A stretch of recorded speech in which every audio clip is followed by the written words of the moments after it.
Dear students, आज हम बात करेंगे नेक्स्ट सेल ऑर्गेनेली लाइसोसोम्स के बारे में। देखो, लाइसोसोम जो है ये एक ऐसी सेल ऑर्गेनेली है जो यूनिट मेम्ब्रेन बाउंडेड है। यानी लाइसोसोम का अगर हम स्ट्रक्चर देखें तो इसमें ये सिंगल मेम्ब्रेन है और अंदर ये इसका जो है मैट्रिक्स या स्ट्रोमा रीजन है। तो ये यूनिट मेम्ब्रेन या single membrane bounded cell organelle है which was discovered by Christian D. Dubé in the liver cells। Liver cells के अंदर क्रिश्चियन डी दुबे ने इसको डिस्कवर किया था, लाइसोसोम्स को सबसे पहले। और इसका जो अल्ट्रा स्ट्रक्चर था यानी डिटेल्ड स्ट्रक्चर वो नोविकोव नाम के साइंटिस्ट ने दिया था। साइज और शेप की अगर मैं बात करूं तो लाइसोसोम जो होते हैं दीज आर जनरली स्फेरिकल और ओवल इन शेप। लेकिन कुछ प्लांट सेल्स में जैसे रूट टिप सेल्स जो होते हैं कुछ प्लांट्स के, तो उनमें इररेगुलर शेप भी हो सकती है लाइसोसोम्स की, but in general they are spherical और ओवल इन शेप। जो इनका एवरेज साइज होता है that is 5 micron metre. Average size जो है, डायमीटर जो होता है लाइसोसोम्स का, वो 0.5 माइक्रोन मीटर होता है and it ranges in between 0.2 to 0.8 micron metre in diameter. इस रेंज के बीच में साइज होगा। एवरेज साइज जो है वो 0.5 माइक्रोन मीटर।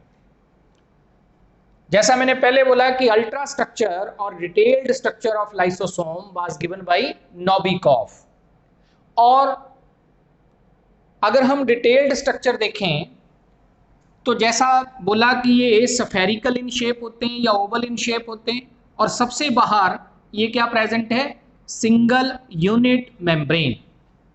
और इसका स्ट्रक्चर जो है वो बाकी की बायो मेम्ब्रेन जैसा यानी प्रोटीन्स, फास्फोलिपिड और ओलिगोसैकेराइड्स की ये मेम्ब्रेन जो है वो बनी होती है, लेकिन सिंगल होगी। और इनसाइड दिस मेम्ब्रेन ये सारा जो एरिया है इसको हम क्या बोलते हैं, it is called as matrix of the lysosome और स्ट्रोमा ऑफ द लाइसोसोम, और ये आगे इसकी limiting membrane.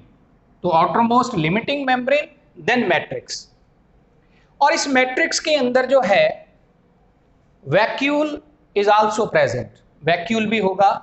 And different kinds के, लगभग 50 डिफरेंट काइंड्स के एंजाइम्स जो हैं, particularly hydrolases and oxidases, different kind के हाइड्रोलेजेस एंजाइम जो हैं 50 डिफरेंट काइंड के ऑलमोस्ट जो है वो प्रेजेंट होंगे इन द मैट्रिक्स रीजन। अब ये जो मैट्रिक्स रीजन है जिसमें ये डिफरेंट काइंड के हाइड्रोलेजेस हैं, ये लगभग 50 काइंड के हाइड्रोलेजेस प्रेजेंट हैं, it is granular in nature. ये ग्रैनुलर होता है और डिफरेंट एंजाइम्स इसके अंदर प्रेजेंट हैं। नेक्स्ट है polymorphism. Polymorphism means that lysosome exist in different forms. अलग अलग फॉर्म्स होती हैं लाइसोसोम्स की, depending upon the nature of matrix, कि मैट्रिक्स की नेचर कैसी है या स्ट्रोमा रीजन की नेचर कैसी है, प्लस इसके साथ साथ फंक्शंस ऑफ द लाइसोसोम्स। तो फंक्शंस के बेसिस के ऊपर एंड द मैट्रिक्स की नेचर के बेसिस के ऊपर लाइसोसोम्स आर 4 डिफरेंट टाइप्स। और ये जो 4 डिफरेंट टाइप्स हैं इनको हम डायग्रामेटिकली भी समझने की कोशिश करेंगे।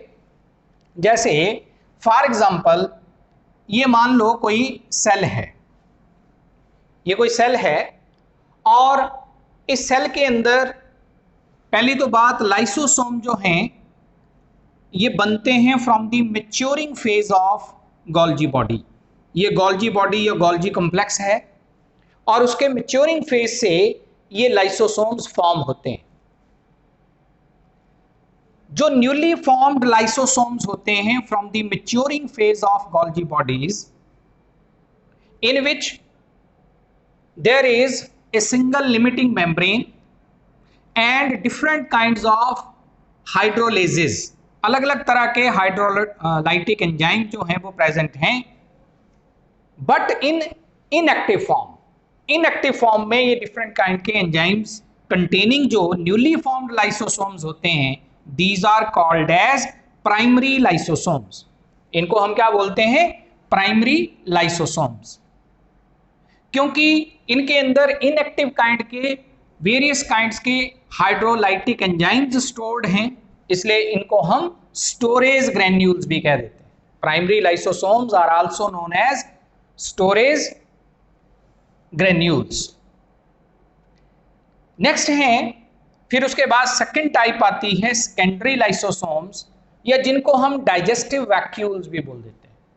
सेकेंडरी लाइसोसोम्स या डाइजेस्टिव वैक्यूल्स, या इनका एक और नाम होता है हेटीरोफैगोसोम्स।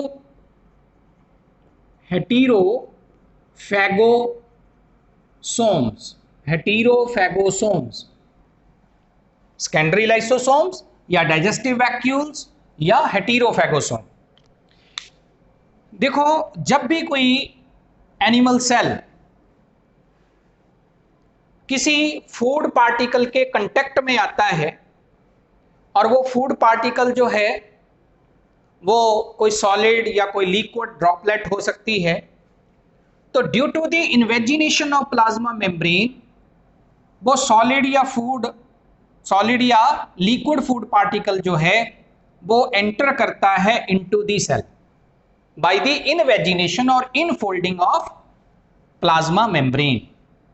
और एक वेसिकल जो जनरेट होता है, फूड कंटेनिंग वेसिकल, उसको हम एंडोसोम बोलते हैं, that is called as endosome, और इस प्रोसेस को बोलते हैं एंडोसाइटोसिस। अगर ये सॉलिड फूड पार्टिकल होगा तो फिर इस वैक्यूल को हम इस वेसिकल को क्या बोलते हैं, या एंडोसोम को क्या बोलते हैं? फैगोसोम। और अगर लिक्विड है तो फिर एंडोसोम का नाम होगा पिन्नोसोम। इसी तरह से एंडोसाइटोसिस के 2 डिफरेंट टाइप्स हम पढ़ते हैं कि अगर सॉलिड फूड पार्टिकल की बल्क ट्रांसपोर्टेशन हो रही है into the cell, then it is known as phagocytosis.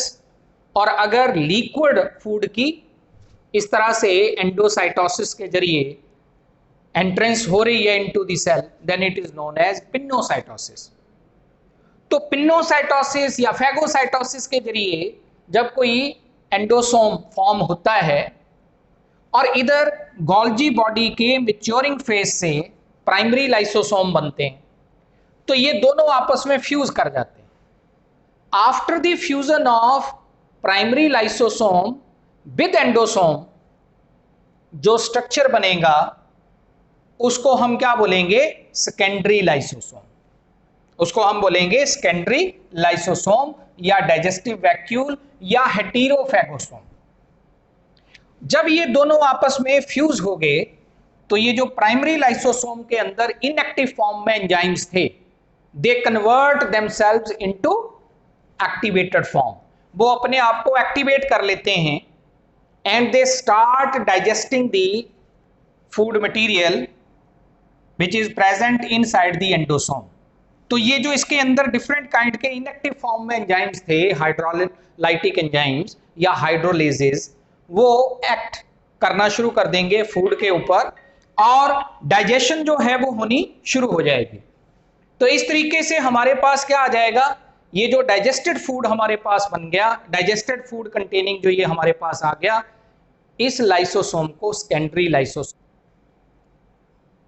इसके बाद ये जो सेकेंडरी लाइसोसोम बन गया, यानी fusion of primary lysosome and endosome, तो इसके जो एंजाइम्स होंगे वो एंडोसोम के अंदर जो फूड मटेरियल है उसको डाइजेस्ट करना शुरू कर देंगे।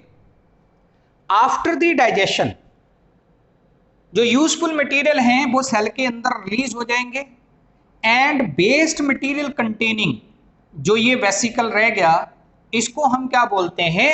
रेजिड्यूल बॉडी और टर्शरी लाइसोसोम। तो थर्ड टाइप हमारे पास क्या आ गई? टर्शरी लाइसोसोम या रेजिड्यूल बॉडी, यानी आफ्टर द डाइजेशन जो वेस्ट मटेरियल कंटेनिंग हमारे पास ये वेसिकल बना या लाइसोसोम बना, that is called as residual body. तो ये 3 मेन टाइप्स हैं लाइसोसोम्स की। अब ये जो रेजिड्यूल बॉडी बनी है ये वेस्ट मटेरियल कंटेनिंग स्ट्रक्चर है, या इसको हम टीलोलाइसोसोम भी बोलते हैं, टीलोलाइसोसोम या tertiary lysosome. It will move towards the plasma membrane, और अब क्या होगा, अब एक्सोसाइटोसिस होगी। एक्सोसाइटोसिस मतलब आउटफोल्डिंग और evagination of plasma membrane. Plasma membrane at the contact of residual body, जहां ये रेजिड्यूल बॉडी कंटेक्ट करेगी वहां पर क्या करेगी, उसमें आउटफोल्डिंग होगी, यानी इवेजिनेशन होगी, बाहर की तरफ वो फोल्ड करेगी, and it will throw the waste material out of the cell. तो सेल से बाहर जो ये वेस्ट मटेरियल है या डेब्रीज जो हैं उनको रिलीज करना, इस तरीके से इसको बोलते हैं एक्सोसाइटोसिस, या इसको बोलते हैं सेल वॉमिटिंग, सेल वॉमिटिंग। तो रेजिड्यूल बॉडी के जरिए वेस्ट मटेरियल सेल से बाहर थ्रो आउट होता है।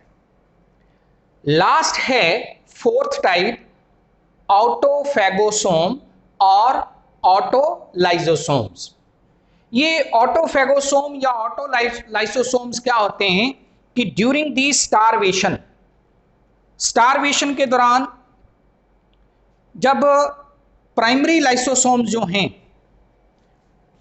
या कोई पैथोलॉजिकल सिचुएशन डेवलप हो जाती है सेल के अंदर, तो अगर ये प्राइमरी लाइसोसोम सेल के कोई सेल ऑर्गेनेलीज हैं सेल के अंदर, जैसे गोल्जी बॉडी के अलावा और भी सेल ऑर्गेनेलीज होंगी, या सेल के अंदर और कोई स्ट्रक्चर्स हैं, तो प्राइमरी लाइसोसोम्स एंडोसोम के साथ फ्यूज ना करके सेल की अपनी अदर सेल ऑर्गेनेलीज को डिस्ट्रॉय करना शुरू कर दे,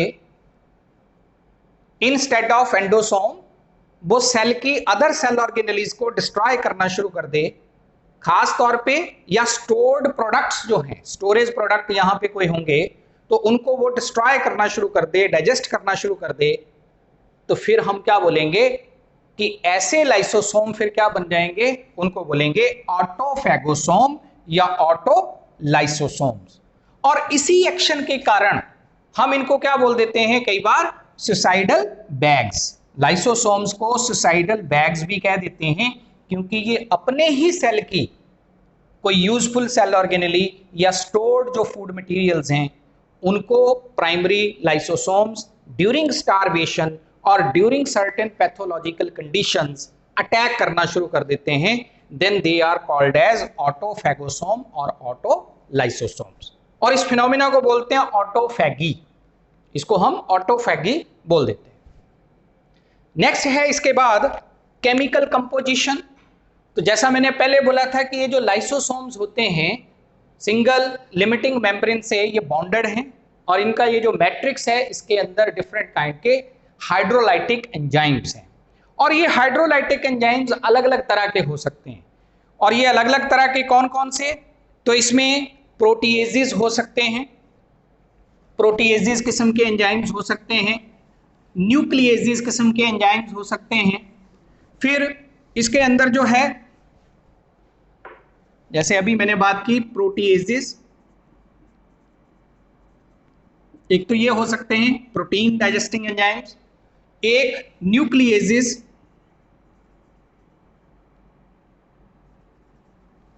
फिर इसके अलावा एंजाइम्स हो सकते हैं जैसे सल्फेटेजेस, ग्लाइकोसाइडेजेस,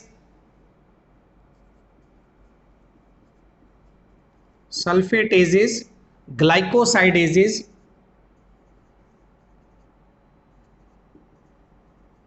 ऐसे डिफरेंट काइंड के एंजाइम्स जो हैं वो प्रेजेंट होंगे, एस्ट्रेजेस वगैरह और फॉस्फेटेजेस वगैरह, ये एस्ट्रेजेस, फॉस्फेटेजेस, तो वेरियस काइंड के जो हैं हाइड्रोलाइटिक एंजाइम्स इनके मैट्रिक्स के अंदर प्रेजेंट होते हैं। अब है इसके बाद फंक्शंस की अगर मैं बात करूं तो लाइसोसोम्स जो हैं उनके डिफरेंट फंक्शंस होते हैं हमारे सेल्स के अंदर, और ये कौन कौन से फंक्शंस हैं? तो उसमें सबसे पहला फंक्शन तो यही है कि जितने प्रोटोजोन्स हैं या यूनिसेलुलर ऑर्गेनिजम्स हैं उनमें intracellular digestion, intracellular digestion,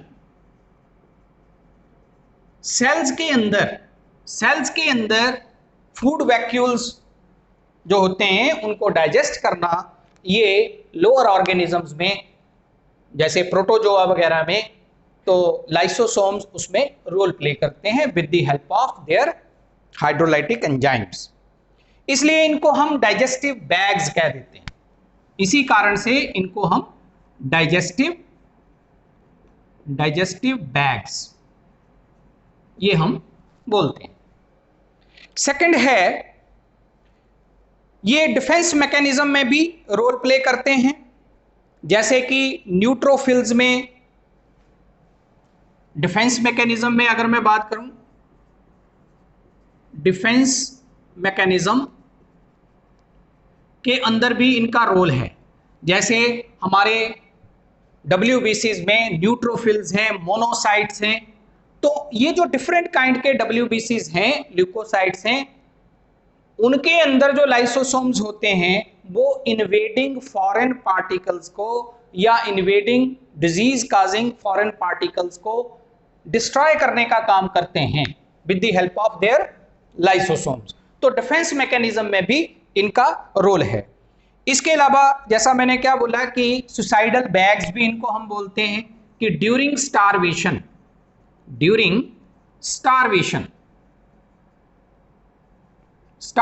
के दौरान, या इसके अलावा हम बात कर सकते हैं कि जब कोई पैथोलॉजिकल कंडीशंस होती हैं तो फिर ये अपने ही जो सेल्स के अंदर कोई स्टोर्ड प्रोडक्ट्स हैं उनको डिस्ट्रॉय करना या डाइजेस्ट करना शुरू कर देते हैं, then they are called as suicidal bags.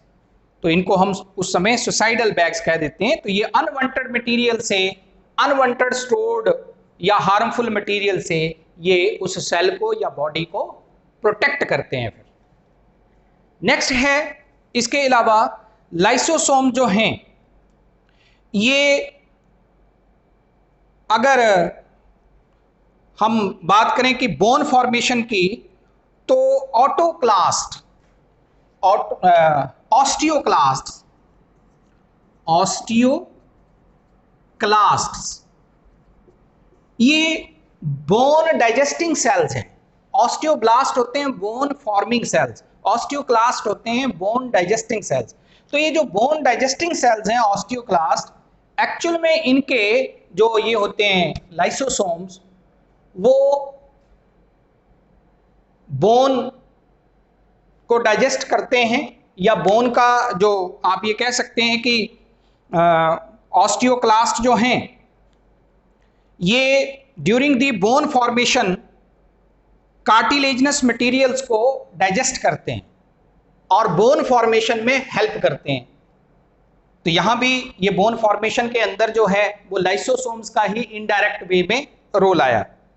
फिर है, ये लार्बल स्ट्रक्चर्स को मेटामॉर्फोसिस के दौरान डिफरेंट एनिमल्स में जिनमें इनडायरेक्ट डेवलपमेंट होती है, जिनमें लार्बल फॉर्म्स बनती हैं, तो मेटामॉर्फोसिस के दौरान, मेटामॉर्फोसिस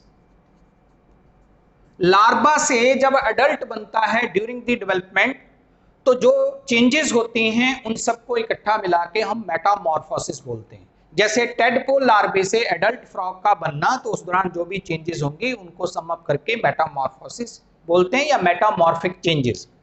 तो ड्यूरिंग द मेटामॉर्फोसिस लार्बल फॉर्म्स जब एडल्ट में चेंज होती हैं, तो ये लार्बल फॉर्म्स का एडल्ट में चेंज होने में, लार्बल स्ट्रक्चर्स को डाइजेस्ट करने में उनके सेल्स के जो लाइसोसोम्स होते हैं वो रोल प्ले करते हैं।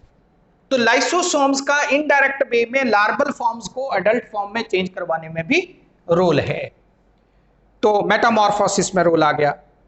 इसके अलावा लाइसोसोम जो हैं ये फर्टिलाइजेशन में भी रोल प्ले करते हैं, यानी जो स्पर्म होता है रोल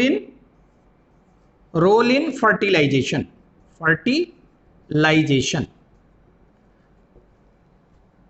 लास्ट लेक्चर में भी हम लोगों ने बात की थी कि जो स्पर्म होता है, स्पर्म के हेड वाले हिस्से में यहां एक स्ट्रक्चर बनता है which is called as acrosome, और इस एक्रोसोम में वेरियस काइंड के एंजाइम्स होते हैं जिन्हें स्पर्म लाइसेंस बोलते हैं।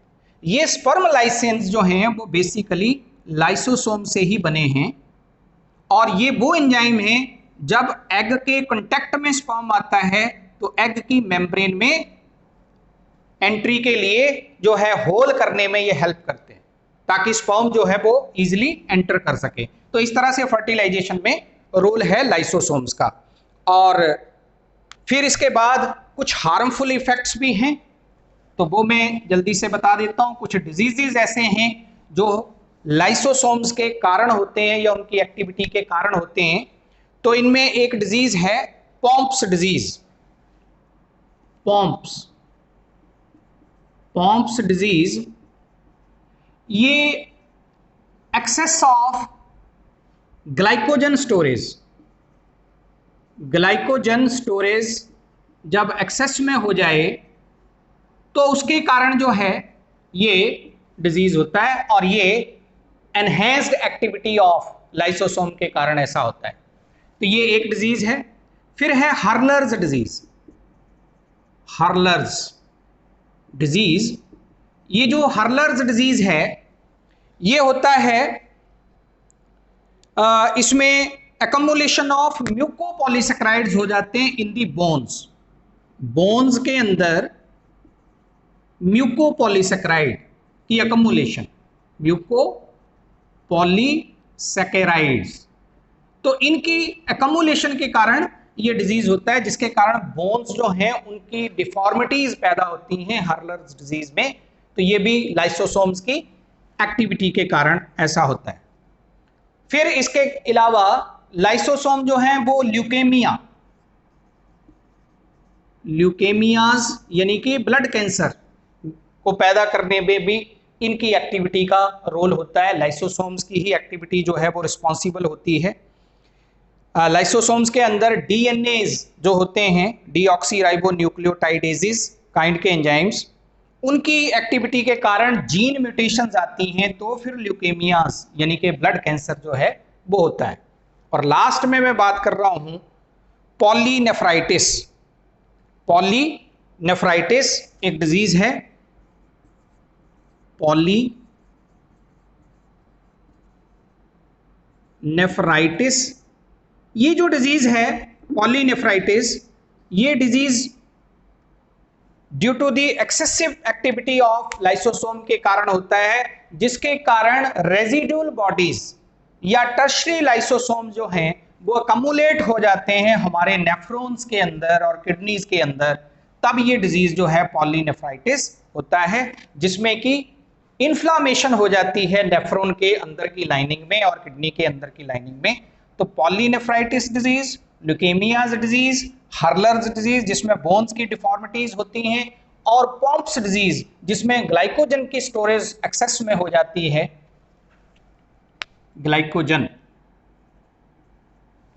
ग्लाइकोजन की स्टोरेज एक्सेस में हो जाती है। तो ये सारे जो डिजीजेस हैं ये लाइसोसोम्स की एक्टिविटीज के कारण, ओवर एक्टिविटी के कारण ये डिजीज होते हैं। तो ये कुछ diseases which are specifically linked with the activity of lysosome. तो ये ओवरऑल हमने लाइसोसोम्स के बारे में पढ़ा है। Thank you very much.